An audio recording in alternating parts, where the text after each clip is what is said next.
ദൈവനാമത്തിന് മഹത്വം ഉണ്ടാകട്ടെ. വീണ്ടും മനോഹരമായ ഒരു ദിവസത്തിൻ്റെ പ്രഭാതം കാണുവാൻ ദൈവം നമ്മളെ അനുവദിച്ചിരിക്കുകയാണ്. ഈ വർഷത്തിൻ്റെ 9 മാസം നമ്മൾ പിൻപിട്ടിരിക്കുന്നു.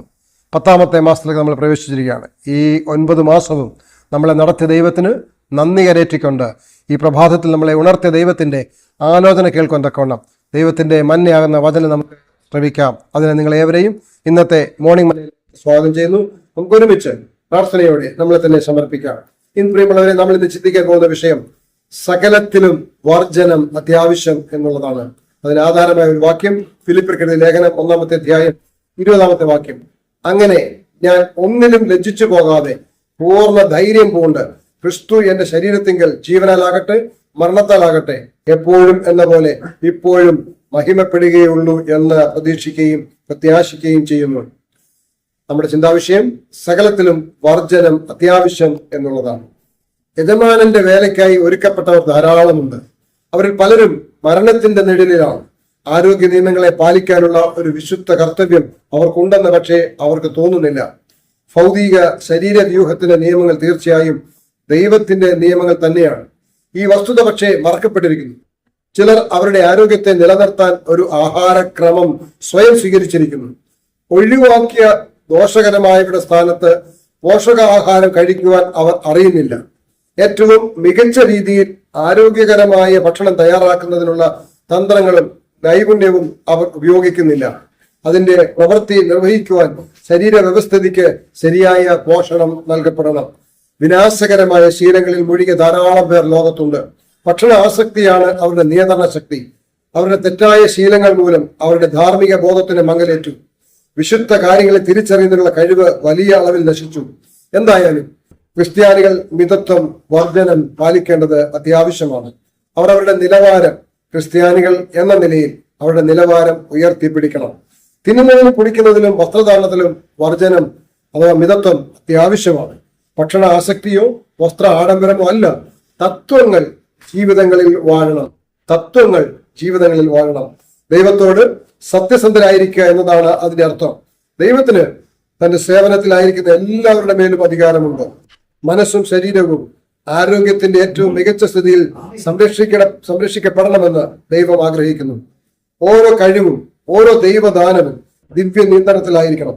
സൂക്ഷ്മവും കർശനവുമായ വർജനശീലങ്ങൾക്ക് എത്രമാത്രം ഊർജ്ജസ്വലത ഉളവാക്കാൻ കഴിയുമോ ആ നിലയിൽ മനസ്സും ശരീരവും സംരക്ഷിക്കപ്പെടണം. മനസ്സും ശരീരവും അടക്കം നമ്മെ തന്നെ ശേഷിപ്പില്ലാതെ ദൈവത്തിന് സമർപ്പിക്കുവാൻ നാം ദൈവത്തോട് കടപ്പെട്ടിരിക്കുന്നു. അതും എല്ലാ കഴിവുകളും ദൈവം വിശ്വസിച്ച് ഏൽപ്പിച്ച ദാനങ്ങളാണെന്നും അവയൊക്കെ ദൈവ സേവനത്തിനായി ഉപയോഗിക്കേണ്ടതാണെന്നും നാം അംഗീകരിക്കണം. ദൈവം നമുക്ക് നൽകിയിട്ടുള്ളതെല്ലാം ദൈവത്തിന്റെ ദാനമാണെന്നും അത് ദൈവനാമ മഹത്വത്തിനായി പ്രയോജനപ്പെടുത്തേണ്ടതാണെന്നും നാം മനസ്സിലാക്കണം. ഈ കൃപാകാലത്തിൽ നമ്മുടെ മുഴുവൻ ഊർജവും കഴിവുകളും നിരന്തരം ശക്തിപ്പെടുത്തുകയും മെച്ചമാക്കപ്പെടുകയും വേണം. നമ്മുടെ ജനത്തിന്റെ ധാർമ്മിക ബോധത്തെ വർജന വിഷയത്തിൽ ഉണർത്താൻ കഴിഞ്ഞാൽ ഒരു വലിയ വിജയം നേടാൻ നമുക്ക് കഴിയും. ഈ ജീവിതത്തിൽ സകല കാര്യങ്ങളിലും വർജനം പഠിപ്പിക്കുകയും പരിശീലിപ്പിക്കുകയും വേണം. ഭക്ഷിക്കുന്നതിലെയും കുടിക്കുന്നതിലെയും ഉറങ്ങുന്നതിലെയും വസ്ത്രധാരണത്തിലെയും വർജനം വിശ്വാസ മത ജീവിതത്തിലെ മഹത്തായ തത്വങ്ങളിൽ ഒന്നാണ്. മനുഷ്യ ആത്മാവിന്റെ വിശുദ്ധ മന്ദിരത്തിലേക്ക് കൊണ്ടുവരപ്പെട്ട സത്യം ശരീരത്തിന്റെ പരിചരണത്തിൽ വഴികാട്ടിയാകും. മനുഷ്യന്റെ ആരോഗ്യത്തെ സംബന്ധിക്കുന്ന യാതൊന്നിനെയും നിസ്സാരമായി ഉദാസീനമായി കണക്കാക്കരുത്. ഈ ജീവിതകാലത്തെ നമ്മുടെ സമയവും ശക്തിയും സ്വാധീനവും നാം എങ്ങനെ വിനിയോഗിക്കുന്നു എന്നതിൽ ആശ്രയിച്ചിരിക്കുന്നു നമ്മുടെ നിത്യക്ഷേമം. അപ്പോൾ നമ്മുടെ ജനത്തിന്റെ ധാർമ്മിക ബോധത്തെ വർജന വിഷയത്തിൽ ഉണർത്താൻ നമുക്ക് കഴിഞ്ഞാൽ നമ്മളൊരു വലിയ വിജയം നേടി എന്നാണ് അത് അർത്ഥമാക്കുന്നത്. സകല ജനത്തെയും ജീവിതത്തിൽ സകല കാര്യങ്ങളിലും വർജനം പഠിപ്പിക്കുകയും പരിശീലിപ്പിക്കുകയും വേണം.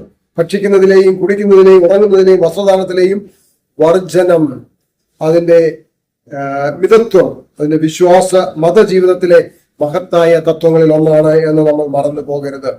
മനുഷ്യ ആത്മാവിന്റെ വിശുദ്ധ മന്ദിരത്തിലേക്ക് കൊണ്ടുവരപ്പെട്ട സത്യം ശരീരത്തിന്റെ പരിചരണത്തിൽ വഴികാട്ടിയാകും.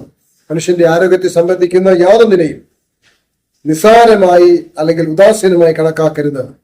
ഈ ജീവിതകാലത്ത് നമ്മുടെ സമയവും ശക്തിയും സ്വാധീനവും നാം എങ്ങനെ വിനിയോഗിക്കുന്നു എന്നതിൽ ആശ്രയിച്ചിരിക്കുന്നു നമ്മുടെ നിത്യക്ഷേമം. അതുകൊണ്ട് ദൈവം നമുക്ക് നൽകിയിരിക്കുന്നതായ ആയുസ്, നമ്മുടെ ജീവിതം, നമ്മുടെ സമയം, നമ്മുടെ ശക്തി, നമ്മുടെ സ്വാധീനം എല്ലാം ദൈവനാമ മഹത്വത്തിനായി നമ്മൾ ഉപയോഗിക്കുമെങ്കിൽ നമുക്ക് ആരോഗ്യത്തോടെ ഈ ഭൂമിയിൽ ജീവിക്കാൻ ഇടയാകുന്നത് കൂടാതെ നിത്യതയിലും നമുക്ക് അങ്ങനെ തീരുവാൻ ഇടയാകും. അതിനെ ദൈവം നമ്മളെ ഓരോരുത്തരെയും അനുഗ്രഹിച്ച് വഴി നടത്തട്ടെ എന്ന് പ്രാർത്ഥിക്കുന്നു. നമുക്ക് ഒരുമിച്ച് പ്രാർത്ഥിക്കാം. ഞങ്ങളെ സ്നേഹിക്കുന്ന സ്വർഗ്ഗ പിതാവേ, നല്ല സമയത്തിന് സ്തോത്രം. ഈ പ്രഭാതത്തിൽ അവിടെ ഞങ്ങളെ ഉണർത്തിയ വലിയ കൃപകൾക്ക് നന്ദി പറയും. ഞങ്ങളെ കേൾപ്പിച്ച നല്ല വചനത്തിന് സ്തോത്രം. ഞങ്ങളുടെ ആരോഗ്യം, ഞങ്ങളുടെ വസ്ത്രം, ഞങ്ങളുടെ ആഹാരം, ഇതെല്ലാം കർത്താവെ ഞങ്ങൾ വർജിക്കേണ്ടതും ഞങ്ങൾ മിതത്വം പാലിക്കേണ്ടതിനെ കുറിച്ച് ഞങ്ങളെ ഇന്ന് ഓർമ്മിപ്പിച്ചല്ലോ. ദൈവകരങ്ങളിൽ സമർപ്പിക്കപ്പെട്ടവരായി ദൈവം ഞങ്ങൾക്ക് നൽകിയിരിക്കുന്ന ദാനമാണ് ഇതെല്ലാം എന്ന് മനസ്സിലാക്കി ഞങ്ങളുടെ ജീവിതവും ഞങ്ങളുടെ സമയവും ഞങ്ങളുടെ സ്വാധീനവും ദൈവത്തിന്റെ വചനത്തിനായി, ദൈവനാമ മഹത്വത്തിനായി പ്രയോജനപ്പെടുവാൻ ഞങ്ങളെ ഇടയാക്കണം. അതിനെ കേട്ട എല്ലാവരെയും കർത്താവ് അനുഗ്രഹിക്കണം. എല്ലാം നമ്മളാലും നിറയ്ക്കണം. സകല യേശുവിൻ നാമത്തിൽ അപേക്ഷിക്കുന്നു. കൃപ കേൾക്കണം. സ്വർഗീയ പിതാവേ, ഏവർക്കും ഏറ്റവും നല്ല ഒരു ദിവസം നേരുന്നു. ഈ ദിവസത്തിന്റെ ആരംഭം മുതൽ അവസാനം വരെ ദൈവിക നടത്തിപ്പുണ്ടാകട്ടെ എന്ന് പ്രാർത്ഥിക്കുന്നു. ദൈവം ഏവരെയും അനുഗ്രഹിക്കട്ടെ.